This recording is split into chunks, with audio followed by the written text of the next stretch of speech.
Hey folks, walk with me. Well, I don't know who's interested in this, and I don't know who needs to hear it, wants to hear it, whatever. But I realized something recently that has meant a lot to understanding sort of my day-to-day from a sort of a fundamental sense. And so the degree to which this may resonate with you, maybe it gives you an opportunity to explore it more, to figure out if some of this exists in you. And if it doesn't, it doesn't. But also if it doesn't, you very well may be close to someone.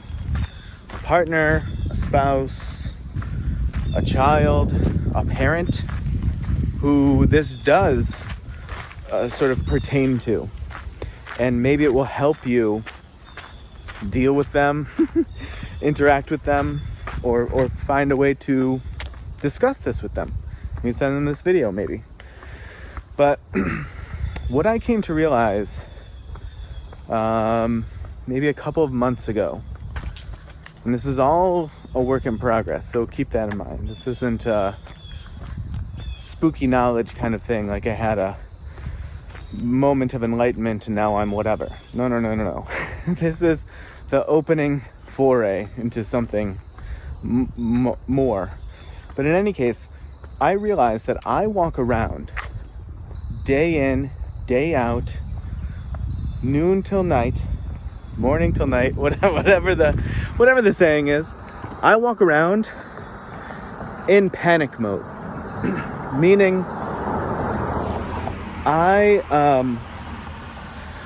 always feel a bit under threat, and implicit in that is having a worldview, right? Having a view of the world as being a bit of a dangerous, unsafe place.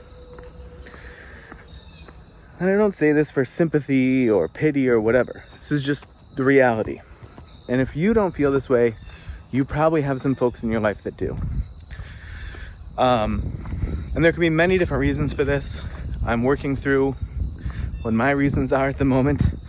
But the way that this takes shape, I think, can vary quite differently from person to person. Some people will have explosive episodes, right? Like something seemingly innocuous or banal will happen and they will fly off the handle, right? Or someone will do or say something that's not meant with ill intent, and they will just take it the worst possible, put the worst possible spin on it, right? The most conspiratorial spin or the most paranoid spin, and tweak the meaning of what was done or said in such a way that it's meant to seem that it's meant to harm them specifically. So I have a bit of the last thing that I just spoke about. I don't really explode. I explode internally, I guess maybe is a good way to put it. Not to say that I don't explode. I don't explode outward. I explode inward. And I would say,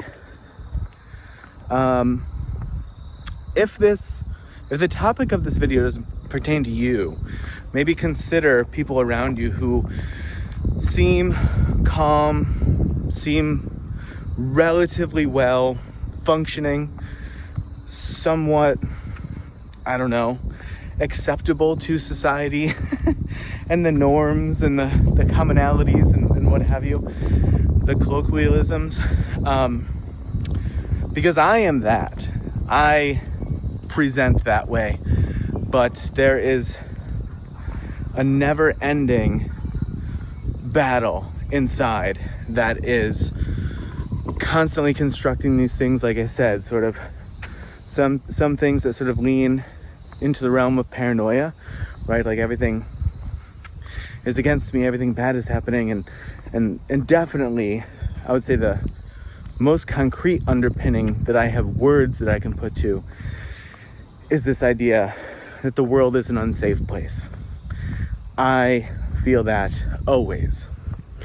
And you can't really go around with that sort of ethos and not be incessantly at war.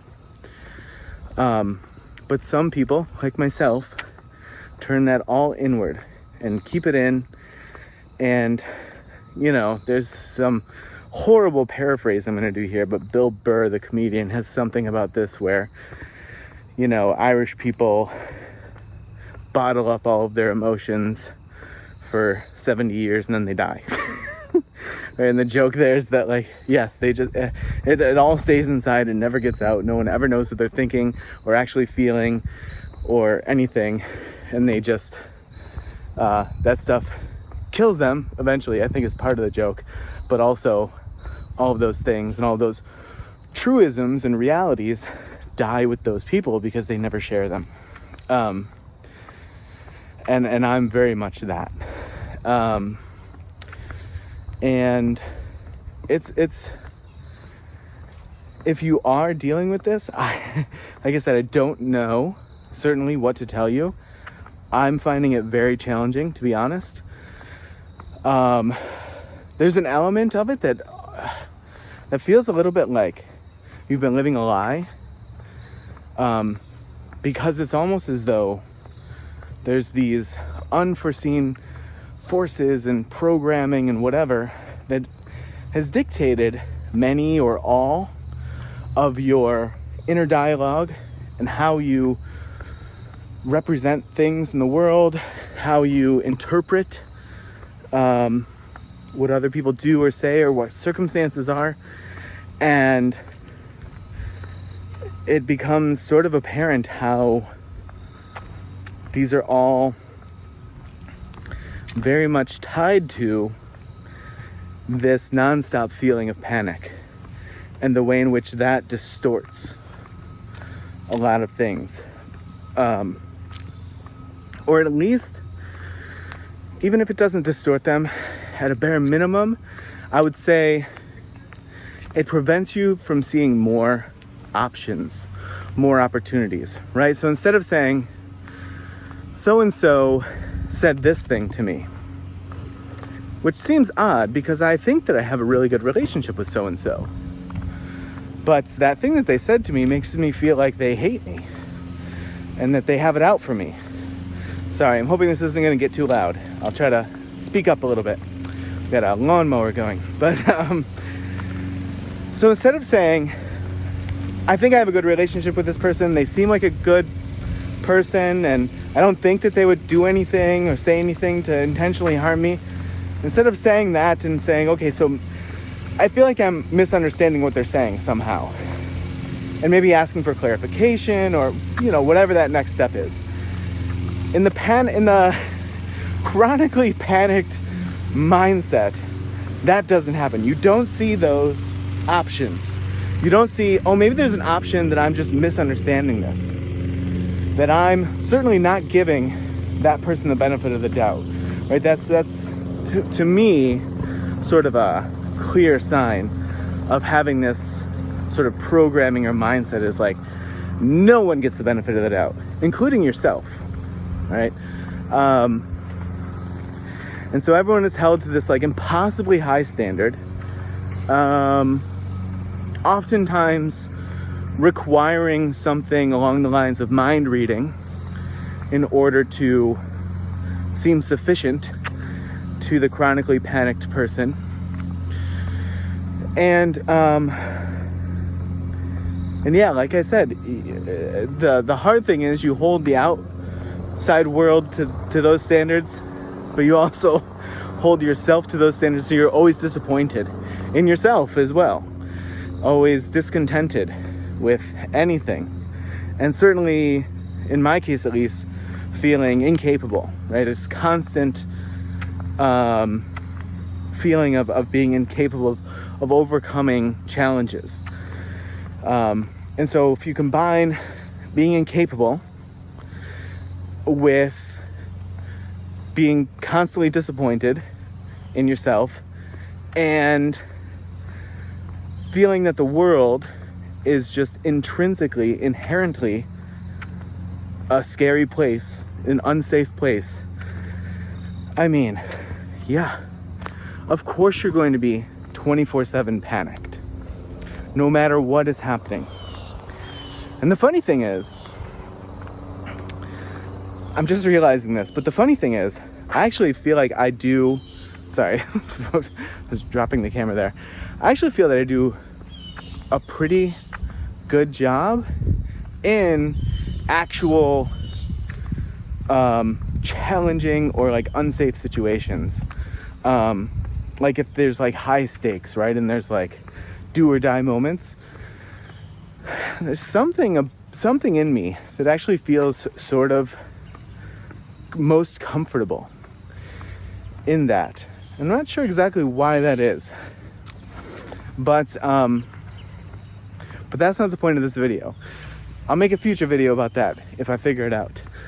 But yeah, if this resonated with you, I'm sorry that this is how you are going through life, and I encourage you to try to explore it more, figure out ways to manage through or work with whatever got you to this place, and then yeah, maybe find ways to